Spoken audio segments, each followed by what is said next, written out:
Meus amados, nós estamos muito felizes por esta oportunidade que o Senhor nos concede. Querido, a partir deste momento, aliás, já era para acontecer isso desde o começo do culto, né? Mas a partir de agora, redobra a sua atenção. Eu quero compartilhar uma palavra que o Senhor colocou ao meu coração com você, tá bom? De maneira que se você se deslocar desnecessariamente, você pode perder o fio da meada naquilo que o Senhor tem. Eu sei que você está feliz, eu sei que você está alegre por rever essa pessoa. Eu também confesso para você que estava com muita saudade de você. Embora muitas pessoas ainda estão de férias, né? Você vê vários lugares vazios, as pessoas aproveitaram para emendar aí o feriadão, mas eu creio que aos poucos as pessoas vão voltando para a casa do Senhor. Mas enquanto você que está aqui, eu estou muito feliz por poder revê-lo. Você é meu irmão em Cristo e eu tenho certeza que nós vamos morar no céu juntos. Amém ou não amém, querido? Aleluia ou não aleluia? Glórias a Deus. Então eu quero levá-los a 2 Reis, capítulo 23. Aleluia. 2 Reis, capítulo 23 e verso 21. Aleluias. Deus tem uma palavra para os seus filhos nessa noite. Meus irmãos, você sabe tanto quanto eu que hoje a humanidade comemora a Páscoa. Mas eu quero pensar com você hoje exatamente sobre isso, sobre a Páscoa. Eu confesso que ontem eu passei o dia inteiro trabalhando em uma outra palavra, pesquisando muito. Se Deus permitir, vou ministrar ela na quarta ou no domingo que vem. Mas já no finalzinho da noite, aqui na igreja mesmo, ali no meu escritório, o Espírito Santo colocou ao meu coração para falar um pouco sobre a Páscoa. Eu falei, mas Senhor, eu estou na igreja há 7 anos e todos os anos eu falo a respeito da Páscoa. O povo já está cansado de ouvir sobre a Páscoa. Aí o Espírito Santo falou, pois é, cara pálida, mas você tem que entender que existe gente nova, existe visitantes, tem as pessoas que estão em casa, e nós então precisamos entender em que a Páscoa vai nortear a nossa vida, tá bom? Nós vamos entender nessa noite o que a Páscoa muda para você. Qual é a influência que a Páscoa tem na sua vida? Haja visto que hoje também é um culto de celebração de Santa Ceia. E você vai ver que esses dois assuntos estão entrelaçados, Páscoa e Santa Ceia. Daqui a pouquinho você vai entender melhor, porque Deus, Ele vai falar com você. Amém ou não amém, queridos? Quem achou 2 Reis, capítulo 23, versículo 21, cante assim, ó. Eu achei. Glória a Deus. Teve alguém que não cantou. Então, se você não achou, você vai cantar assim: espera eu. Todos encontraram? Ai, que chique. Maravilha. Olha, se você não tem um exemplar da Bíblia, eu quero lhe convidar a você seguir conosco aqui. Agora está centralizado, hein? Tá bonito, vocês estão de parabéns. A equipe de mídia aqui tá, ó, fantástico. Parabéns mesmo. Meus irmãos, se você não tem um exemplar da Bíblia, que já está errado, pelo menos no celular você precisa ter a Bíblia, mas você então vai ter a oportunidade de compartilhar conosco aqui, ó. Está escrito assim, 2 Reis, capítulo 23, versículo 21. O rei deu ordem a todo o povo. A quem o rei deu ordem, irmãos? Todo o povo, ok. Dizendo: celebrai a Páscoa ao Senhor vosso Deus, como está escrito no livro da aliança. Como está escrito no livro da aliança. Outras traduções está escrito, como está escrito no livro do pacto. Outras traduções está escrito, como está escrito no livro do concerto. Maravilha.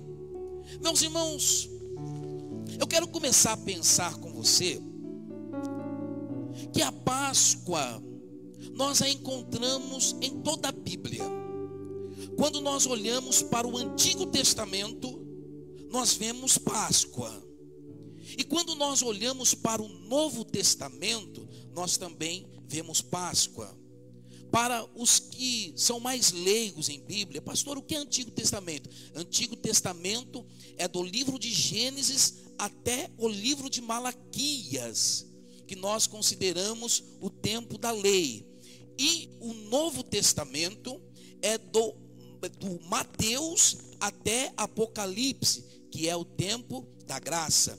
Em todas essas dispensações, nós vemos a Páscoa do Senhor.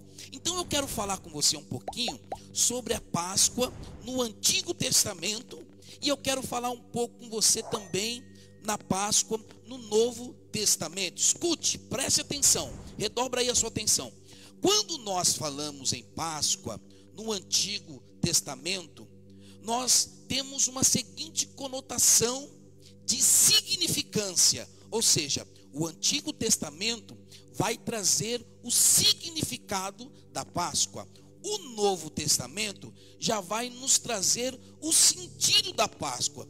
Mas eu quero acender os holofotes aqui nessa noite para o sentido da Páscoa, o verdadeiro sentido da Páscoa. Mas não tem como eu falar do verdadeiro sentido da Páscoa sem falar antes do verdadeiro significado da Páscoa. Então, nós vamos começar lá no Antigo Testamento, vamos vindo, até chegar no Novo Testamento. Vocês estão aí? Diga amém. Querido, significado da palavra Páscoa. A palavra Páscoa, ela vem do hebraico, Pasach, que traduzindo quer dizer passagem ou passar por cima. Como assim, pastor? Eu vou explicar para você. Escute, quando Deus levanta Moisés para libertar o povo do Egito, a Bíblia diz que o faraó endureceu o coração. Em detrimento a isso, Deus, ele mandou uma praga, mandou 2 pragas, mandou 5 pragas, mandou 9 pragas, mandou 10 pragas sobre o Egito. Totalizando quantas pragas? 10 pragas sobre o Egito. Muito bem. A Bíblia nos faz entender que a última praga foi a morte dos primogênitos egípcios. Mas e aí, pastor? Foi aí que Deus, ele deu uma estratégia para Moisés. Falou: Moisés, eu quero que você mate um cordeiro e oriente o povo a passar o sangue do cordeiro nos umbrais das portas. Por que, Moisés? Porque eu vou mandar o anjo da morte, e a casa que não tiver o sangue, eu vou matar os primogênitos. Então Moisés reúne os israelitas, na época chamados os hebreus, fala: gente, vamos passar sangue de cordeiro nos umbrais das portas, porque o anjo da morte vai passar essa noite e vai matar todos os primogênitos egípcios. Mas se você não obedecer, vai morrer o seu também. Pois bem, todos obedeceram, né? Porque manda quem pode, obedece quem tem juízo. Passaram o sangue nos umbrais das portas, e o anjo passou, matou todos os primogênitos egípcios, inclusive o filho de Faraó. Mas os israelitas saíram ileso porque obedeceram ao Senhor. Eu começo dizendo algo aqui para você. Coisa boa é quando nós obedecemos a orientação de Deus. Muitas pessoas não têm êxodo na vida. Muitas pessoas não alavancam, não conseguem prosseguir dentro do propósito que Deus tem para ela, porque são desobedientes. Por isso, muitas pessoas estão mortas, não mortas fisicamente, mas mortas espiritualmente por conta da desobediência a Deus. Mas o povo de Israel obedeceram ao Senhor, e os primogênitos hebreus foram poupados. Em detrimento a isso, Deus falou para Moisés: Moisés, uma vez por ano, no deserto, eu quero que vocês celebrem a Páscoa. Quem sabe Moisés olha para Deus: mas Deus, Por que a Páscoa? Porque a Páscoa vai significar o livramento do meu povo do Egito e o escape da morte dos primogênitos dos israelitas. De modo, querido, que você tem motivos aqui nessa noite para se alegrar ao Senhor, porque a sua casa foi poupada. Nós estamos falando de Antigo Testamento e estamos falando de Novo Testamento. Antigo Testamento, Deus livrou o povo do Egito, mas você pode levantar sua mão e começar a alegrar ao Senhor, começar a glorificar o nome do Senhor, porque no Novo Testamento, na sexta-feira, Jesus morreu crucificado, mas no domingo, Jesus ressuscitou glorificado. Quem acredita nisso, levanta a mão, glorifica o nome do Senhor, seguido de uma salva de palmas para o Senhor, porque Ele está aqui e Ele é merecedor. Aleluia.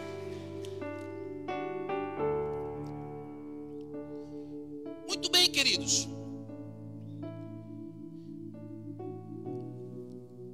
Eu puxei essa introdução para que nós pudéssemos então entender o texto que lemos. O texto que lemos diz o seguinte: o rei deu a ordem a todos. Eu quero que você frise isso aqui, a todos. Não foi só um grupo de pessoas, não foi só os líderes religiosos da época, não foi só quem tinha liderança na igreja. Não, o rei deu ordem a todos. E que ordem foi essa, pastor? Contexto: celebrai a Páscoa ao Senhor vosso Deus, como está escrito no livro da aliança. Então, querido, deixa eu trazer uma introdução um pouco mais plausível para que você possa entender. Esse texto que nós estamos lendo aqui trata-se de uma reforma religiosa que o rei Josias fez em Judá, em Jerusalém. Presta atenção. Nós estamos falando de Antigo Testamento. Escute isso. Jerusalém estava vivendo em uma decadência espiritual. As pessoas estavam adorando a deuses estranhos. As pessoas estavam vivendo em corrupção moral de todo sentido que você possa imaginar. Então Deus, olhando do céu, Ele entendeu que Ele precisava levantar alguém para fazer uma reforma naquele lugar. E aí Deus levanta o rei Josias. E o rei Josias, ele vai fazendo algumas reformas. Presta atenção. Nós estamos, segundo Reis, capítulo 23 e versículo 21. Tá? 21. Mas, quando nós analisamos a partir do versículo 1 até o versículo 18, nós vamos entender então que tipo de reforma foi esse que o rei Josias fez. E eu fiz algumas anotações aqui que eu quero ler com você rapidinho. Eu vou fazer um resumão aqui para você do versículo 1 até o versículo 18. Lembrando que o texto áureo é o versículo 23, ok? Mas eu vou fazer aqui um bate-bola rapidão para você entender como estava vivendo Jerusalém. Presta atenção. Começo da reforma. Josias ordenou o sacerdote Ilquias a entrar no templo e que tirasse para fora todos os objetos usados na adoração do deus Baal, da deus Azera. Olha o que ele fez. Ele queimou todos os objetos de adoração aos deuses estranhos fora da cidade. Que mais, pastor? Ele retirou do serviço os sacerdotes pagãos que os reis de Judá haviam nomeado para oferecer sacrifícios sobre os altares dedicados aos ídolos. Tem mais, pastor? Tem um monte de coisa. Ele retirou todos os sacerdotes que ofereciam sacrifícios ao deus Baal, ao sol, à lua, aos planetas e às estrelas. Gente, olha que coisa grave. Tinha sacerdotes hebreus que foram levantados para servir ao único Deus, que estava servindo a Baal, que estava servindo ao sol, que estava adorando a lua, que estava adorando os planetas e as estrelas. O rei Josias falou: não, isso não pode acontecer. O que mais, pastor? Preste atenção. Ele retirou do templo os postes da deusa Zera e levou para fora da cidade. Ele destruiu os quartos do templo onde ficavam os prostitutos. Você acha que só tinha prostitutas? Tinha prostitutos também. O que mais, pastor? Preste atenção, vocês estão aí? Diga amém. Ele profanou os altares onde esses sacerdotes haviam oferecido sacrifícios. Ele também derrubou os altares dedicados aos demônios do deserto. Os caras estavam adorando até demônios, Odair, no deserto. Isso está do versículo 1 ao 18. Você lê lá na sua casa depois, tá bom? Lembrando que nós estamos no 23. Bom, ele também profanou Tofete, o lugar pagão de adoração que ficava no vale de Inom, para que ninguém queimasse o seu filho ou filha como sacrifício a Deus Moloque. Eles tinham um costume estranho de queimar incenso, queimar sacrifício ao Deus Moloque. O rei Josias falou: não, isso está errado, vamos acabar com isso. O que mais, pastor? Ele também retirou os cavalos que os reis de Judá haviam dedicado à adoração do sol e queimou os carros usados nessa adoração. Ele derrubou os altares que os reis de Judá haviam construído no terraço do palácio sobre a sala do rei Acaz. Ele destruiu os altares construídos pelo rei Manassés nos 2 pátios do templo. O que mais, pastor? Estou terminando. É porque eu estou fazendo um resumo do 1 ao 18. Eu tirei alguns pedaços aqui, estou resumindo para você entender como que estava Jerusalém. Presta atenção. Ele profanou também os altares que o rei Salomão havia construído a leste de Jerusalém, ao sul do Monte das Oliveiras, para adoração de Astarote, a nojenta deus dos Sidônios, para adoração de Quemos, o deus dos Moabitas, e para a adoração de Moloque, o deus dos Amonitas. Ele fez em pedaço as colunas do deus Baal, derrubou os postes da deusa Zera. Ele também derrubou o lugar de adoração que ficava em Betel e que havia sido construído pelo rei Jeroboão, filho de Nebate, que tinha feito o povo de Israel pecar. Ele derrubou o altar, quebrou as suas pedras em pedaço e as queimou, esmigalhou até virar em pó. Ele também queimou os postes da deusa Azera. Ele derrubou todos os lugares pagãos de adoração que havia sido construído pelos reis de Israel e que havia provocado a ira do Senhor. Ele matou todos os sacerdotes pagãos sobre os altares onde eles haviam oferecido sacrifício, queimou ossos de gente em todos os altares. Então, toda essa reforma aqui que Josias fez, eu fiz um resumão para você, do versículo 1 até o versículo 18. Aí, o final do versículo seguinte, que é o versículo 19, diz assim: depois voltou para Jerusalém. Bom, agora redobra a sua atenção aqui, olha aqui para mim. Depois que ele fez toda essa reforma, depois que ele acabou com toda a idolatria, depois que ele limpou a casa, aí entra o texto que nós lemos. Aí ele fez assim, ó. O rei, depois de tudo isso, deu ordem a todo o povo, dizendo: celebrai a Páscoa ao Senhor vosso Deus, como está escrito no livro da aliança. Olha aqui para mim, deixa eu aportuguesar isso para você.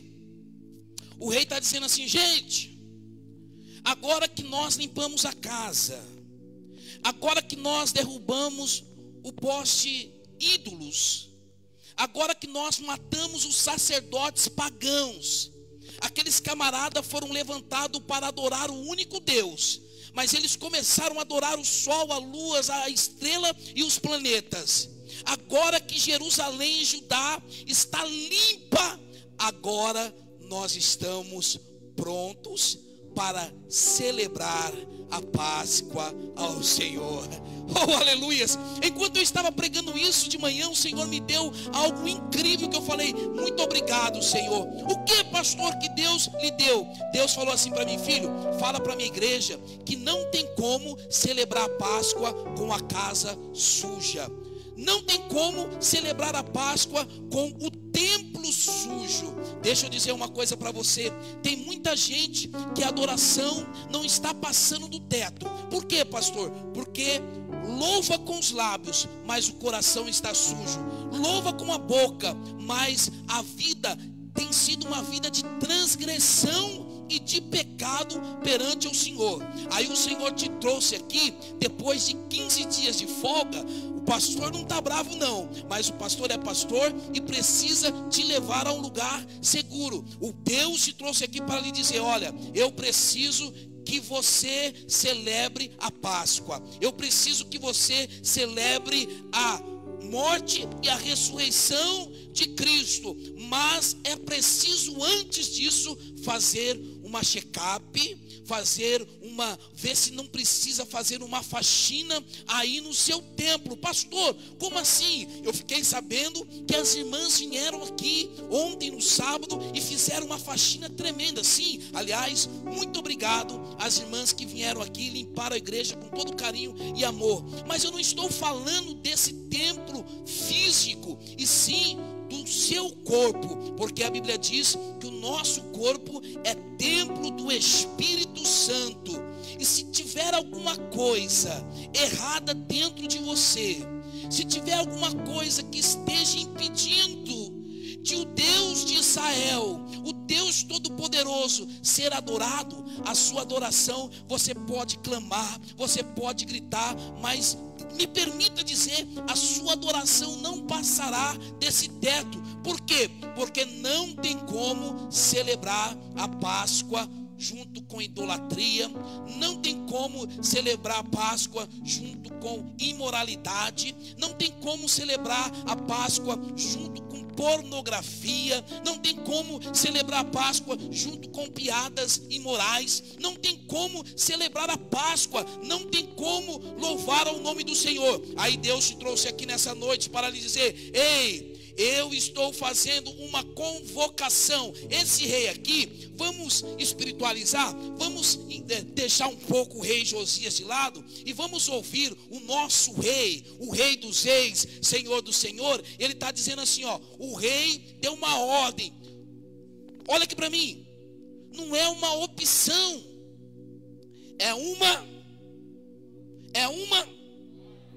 o rei deu uma ordem. Tem gente, irmãos, que pensa que o ato de celebrar a Santa Ceia do Senhor, o ato de estar aqui na igreja, o ato de adorar é uma opção. Ah, eu vou quando der, eu vou se me sobrar tempo. Nada disso. Irmãos, quando o rei, ele dava uma ordem, todos tinham que acatar. Não vamos muito longe. O governador do estado fez um decreto que as igrejas tinham que fechar, e nós fechamos. Agora, por que o rei está dando ordem? Para quem? Para todo o povo, para mim, para você, para nós celebrarmos a Páscoa. E talvez você ache que isso é opcional. Deus está dizendo assim para alguém: não é opcional. Deus está dando ordem a todo o povo, dizendo: celebre a Páscoa. Mas eu louvo ao nome do Senhor, porque Deus separou um povo chamado tempo de adoração em Santa Gertrudes, que vieram dispostos aqui nessa noite a celebrar a Páscoa, a celebrar a Santa Ceia do Senhor. Se essa pessoa é você, levanta as duas mãos e glorifica o nome do Senhor. Começa a celebrar, começa a adorar do tamanho do seu livramento, começa a adorar do tamanho da sua vitória, porque a Páscoa é para você. Deus estabeleceu a mesa para você participar. Aleluias. Pastor, mas eu não estou disposto a limpar Jerusalém. É difícil, pastor, tirar os ídolos. Vamos materializar na nossa realidade. O que é difícil para você abrir mão? O que te impede de ser firme na presença do Senhor? O que te impede de ser celebrar a Páscoa conosco. Entra culto, sai culto, entra semana, sai semana, entra mês, sai mês, e você não consegue celebrar a Páscoa. O que tem de errado o tempo de adoração? Deus está dizendo assim para alguém: é melhor fazer uma limpeza na cidade, é melhor fazer uma limpeza no seu templo, e você começar, ou você voltar a celebrar a Páscoa antes que seja tarde demais. O assunto é seríssimo, senhores. Então Josias está dizendo: gente, todos estão convocados, eu ordeno que todos celebrem a Páscoa. Alguém grita lá: mas por que, rei? Porque está escrito no livro da lei. Porque está escrito no livro do pacto. Aleluias. Por que, rei? Porque está escrito no livro da aliança. E agora nós estamos todos prontos para participar da Páscoa. Aleluias. Aí sim ele falou o texto: o rei deu ordem a todo o povo, dizendo: celebrai a Páscoa ao Senhor vosso Deus, como está escrito no livro da aliança. Agora olha aqui para mim, que eu já estou indo para o fim. Olha aqui para mim, redobra a sua atenção. Dá um glória a Deus aí enquanto eu bebo água.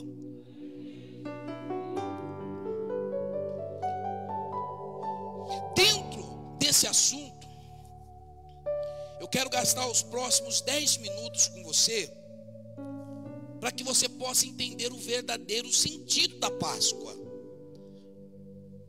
Escute, eu repito, irmãos, que eu quero que você entenda. Lá em cima nós falamos do significado.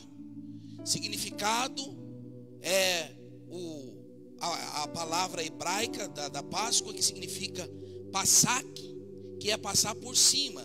Eu contei toda a história lá da aspersão das portas. Isso é o significado. E o sentido, pastor? No que a Páscoa vai nortear a minha vida? Qual é o verdadeiro sentido da Páscoa? Querido, a verdade é uma só. Não se engane. Em uma sociedade capitalista dominada pelo comércio, às vezes, querido, nós deixamos nos levar por este sentimento consumista que gira em torno do comércio. E isso vai deixando a essência do sentido da Páscoa de lado. Deixa eu dizer uma coisa para você. Pastor, tem alguma coisa errada com o coelhinho? Claro que não. Ora, o coelhinho foi Deus que fez. Coelhinho é bênção. Coelhinho tá dentro aí da fauna. É assim que fala? Acho que é.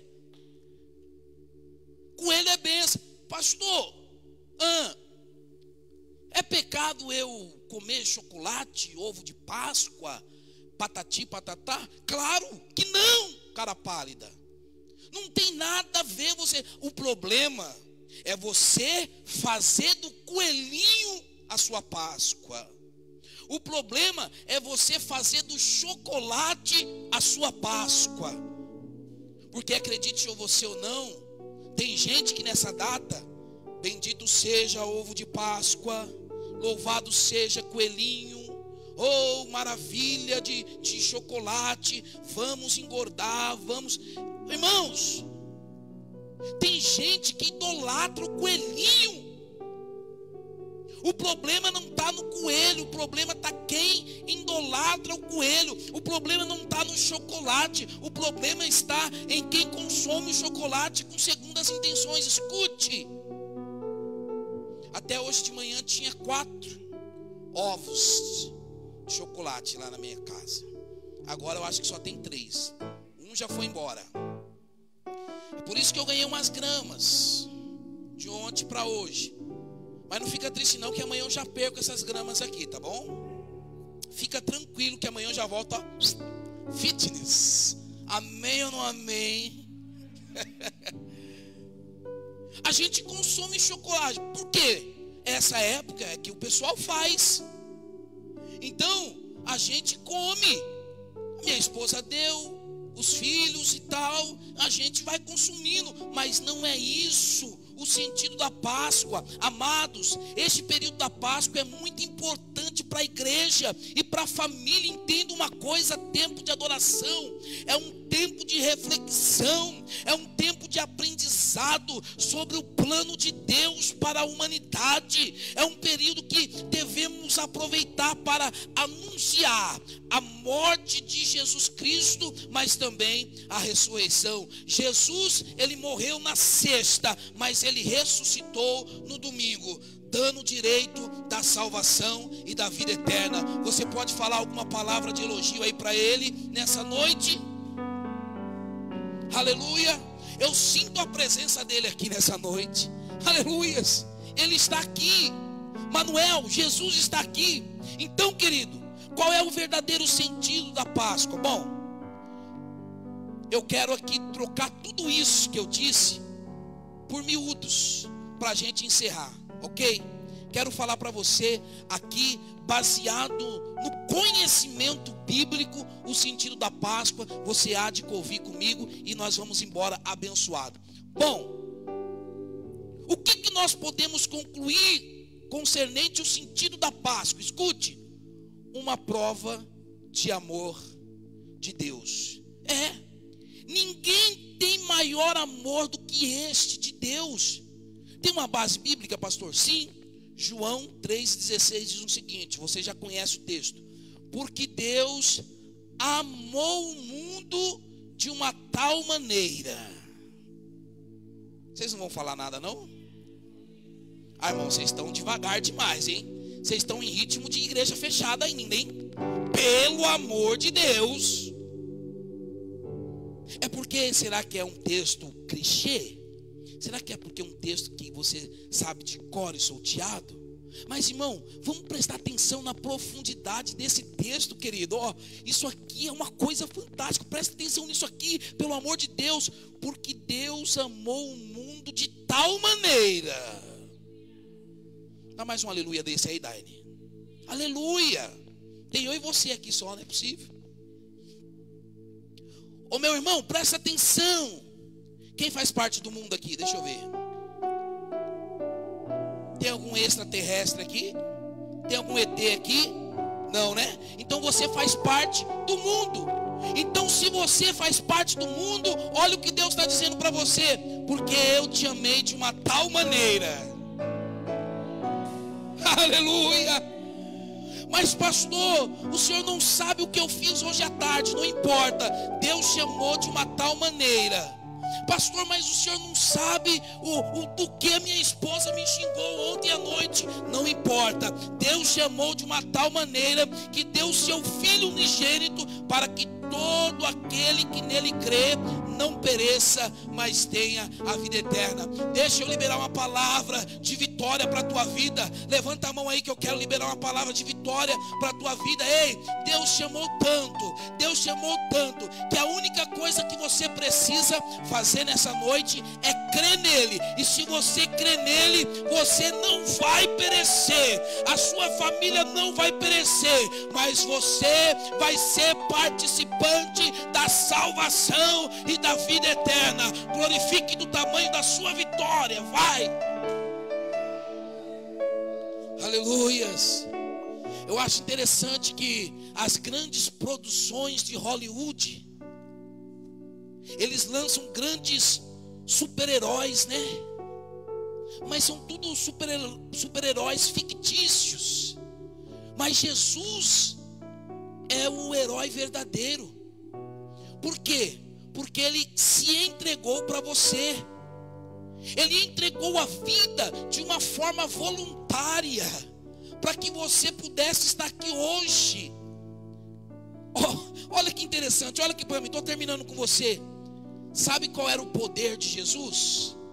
O Homem de Ferro tem o raio aqui, né? O que mais? O Thor é o martelo. O Capitão América é o escudo. E Jesus, pastor, a cruz. Ah, para de graça. Assim também não dá. Vocês estão devagar demais. Pastor, qual era o poder de Jesus? A cruz, é que eu não posso sair da frente da câmera, senão eu carregava essa cruz nas costas aqui. A cruz é o poder de Jesus, é o poder que te salvou, é o poder que te libertou, é o poder que te dá a salvação. Ele é o teu herói. Você pode aplaudir ao nome de Jesus, o seu herói.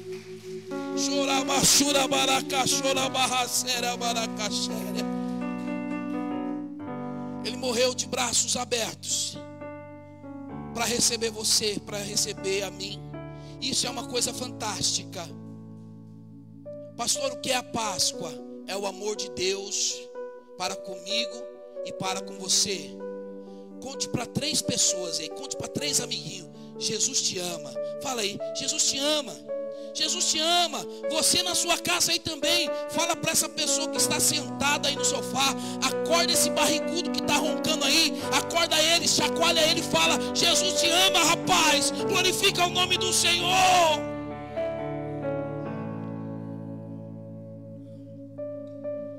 Pastor, o que nós podemos concluir? O que é a Páscoa? Uma demonstração de humildade. Dar a alguém a sua própria vida.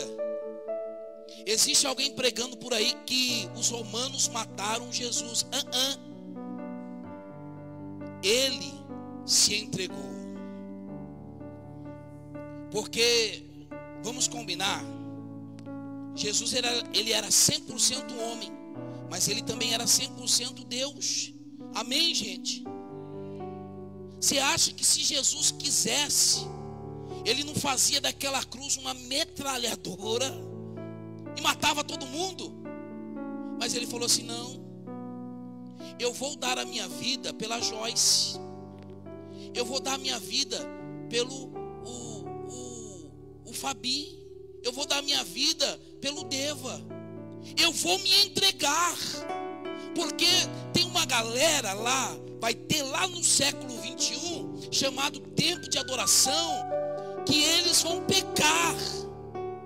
E se eu não morrer, eles estão fadados ao inferno. Então eu vou dar a minha vida para que eles possam ter a vida também. Entendeu o mistério? Filipenses capítulo 2, versículo 6 ao 8 diz assim, ó, escute. Estou falando Bíblia para você. Se um dia você convidar alguém para vir aqui na igreja e falar: o que tem lá? Tem cura, tem libertação, tem revelação, não tem nada, tem palavra. Eu gosto de palavra. Ó, Filipenses capítulo 2, versículos 6 e 8. Presta atenção. O qual subsistindo em forma de Deus, não considerou ser igual a Deus, coisa que se devia aferrar, mas esvaziou-se de si mesmo. Escute isso. Repita assim comigo: Jesus esvaziou-se de si mesmo. Agora presta atenção. Existe um texto que Jesus está ensinando aos seus discípulos. Olha, prestem atenção. Todos aqueles que querem vir após mim, negue-se a si mesmo, toma a tua cruz e siga-me. Se Jesus orientou, porque, irmãos, vamos combinar que não é fácil negar a nós mesmos, não é verdade? Não é verdade? Ó, no lugar de assistir Big Brother, ler um salmo, isso é negar a si mesmo. No lugar de assistir uma série, dobrar o joelho e orar, isso é negar a si mesmo. Então você pode falar assim: Deus, que tarefa difícil, negar a mim mesmo. Aí Deus fala assim: não é difícil não. Não, Deus, não. Por que, Deus, que não é difícil? Porque o meu filho Jesus, ele negou a si mesmo. E como o seu filho negou a si mesmo? Aí o texto aí, cara pálida, olha lá, ó. Mas esvaziou de si mesmo, tomando a forma de servo.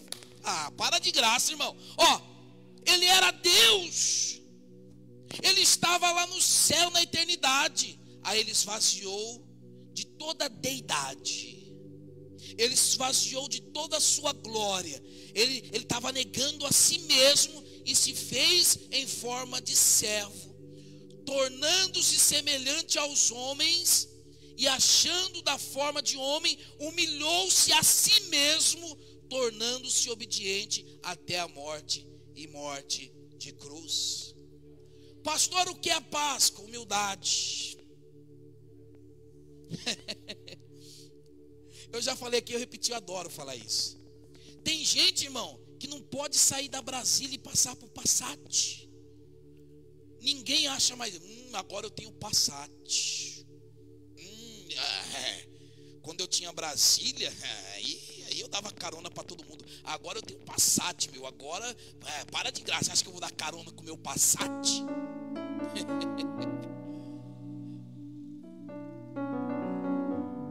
Essas pessoas, elas amam as coisas e usam as pessoas, enquanto deveriam amar pessoas e usar as coisas.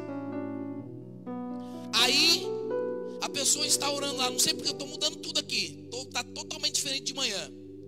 Aí a pessoa está orando lá, a pessoa tem uma Brasília, Deus me dá uma Brasília, meu Deus me dá uma Brasília. Aí quando a pessoa tinha uma Brasília, vinha no culto quarta-feira, domingo de manhã e domingo à noite, e essa pessoa, meu Deus, se o Senhor me der um Passat, eu vou te honrar.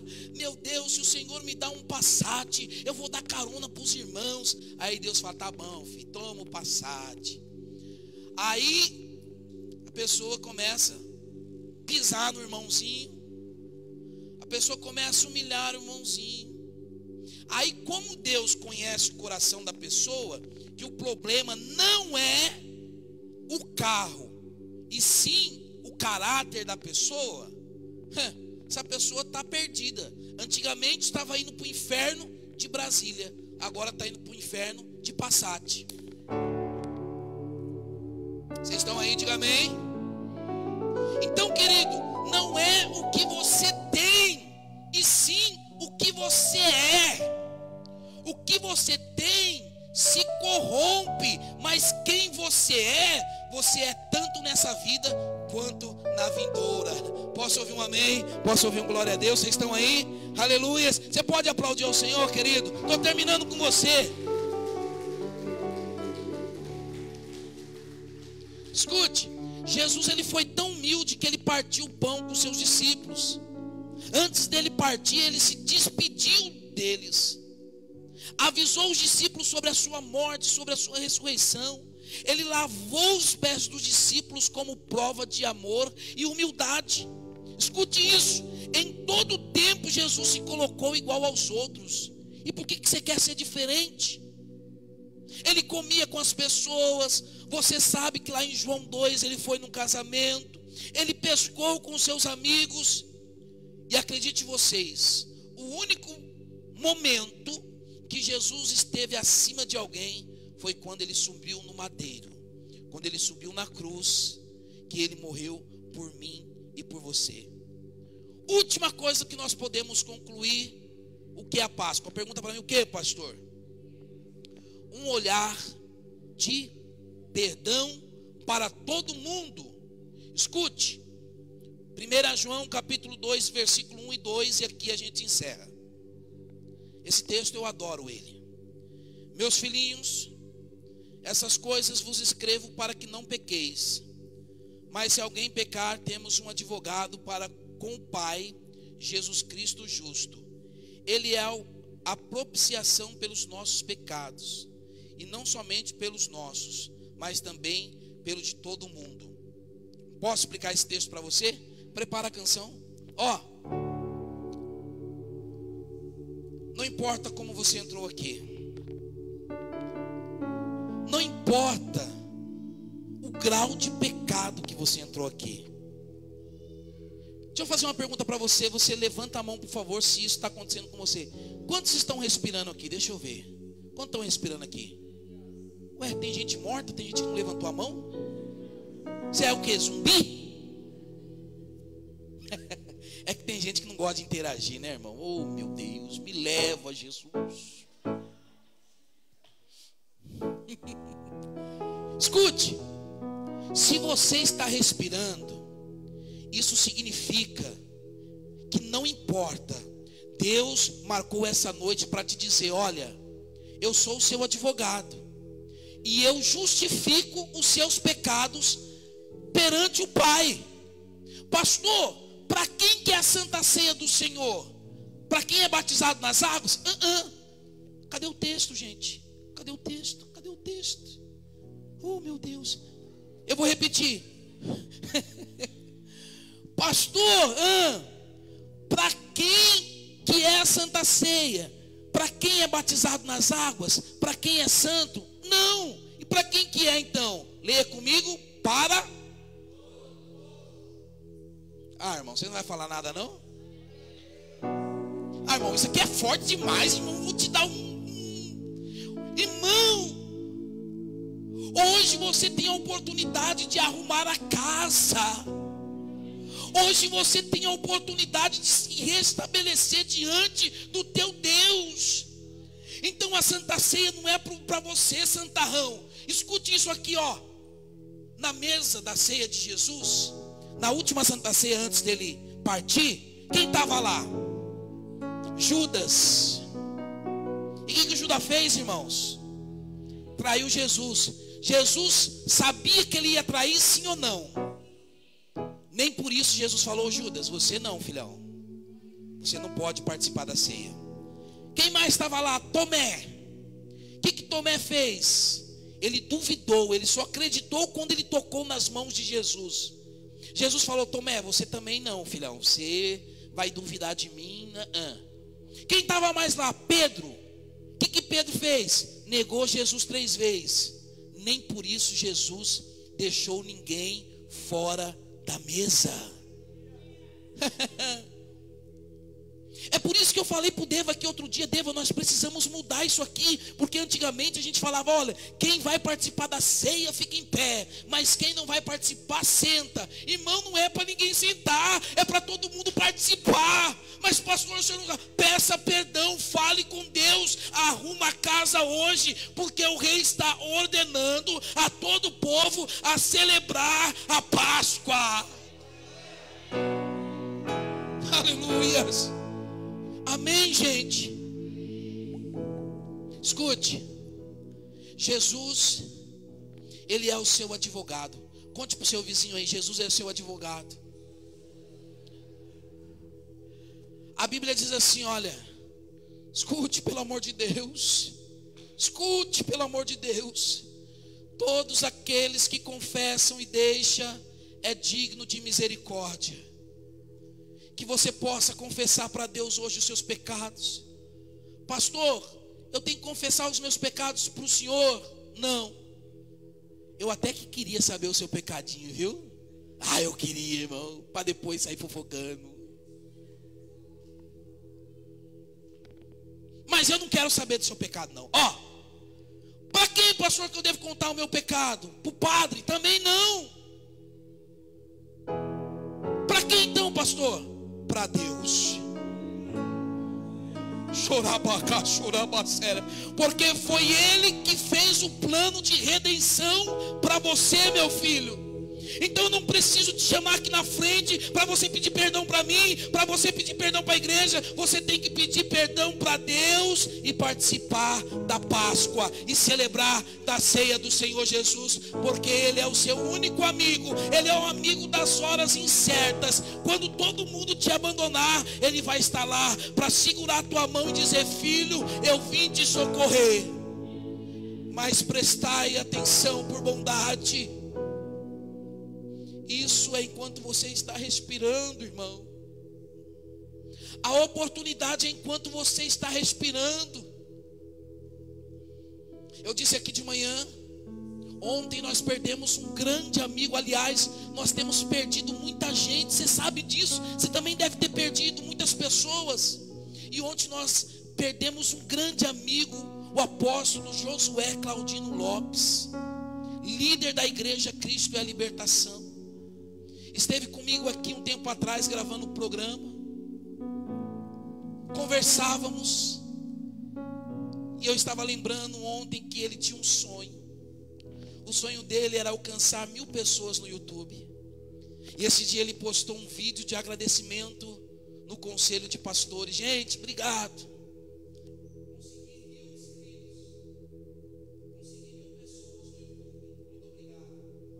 Aqui. Voltou. E aí, quando foi ontem, o Senhor para si o levou. A filha dele falou assim: pastor, ele estava bonzinho. Estava bonzinho. Do nada, ao meio-dia, começou a convulsionar e morreu. Do nada. Só que eu alegro meu coração, porque eu sei aonde ele está. O Dair conhecia. Pensa num homem de Deus. Irmão, a nossa vida é como uma folha seca. Hoje existimos, amanhã podemos não existir mais fisicamente. Então por que eu estou insistindo nesse assunto? Que enquanto você está respirando, para você ter uma chance. Porque a despeito da oportunidade que Deus está lhe dando hoje, você deve aproveitar. Você deve fazer o que o rei Josias fez. Limpe a casa, pegue firme com Jesus. Porque se hoje, não vou falar nem você, mas se hoje for a minha senha, eu estou bonzinho aqui, amanhã eu não sei. O que pode sobrar de mim amanhã são apenas vídeos, fotos. E aí, aonde eu vou passar a eternidade? Eu quero passar do lado do meu amigo chamado Jesus, porque eu sei que ele existe, eu sei de onde ele tirou, sei aonde ele me colocou e sei aonde ele vai me levar. Se Jesus te chamar hoje, aonde você vai passar a eternidade? Tempo de adoração. Que você possa chamar esse amigo para estar com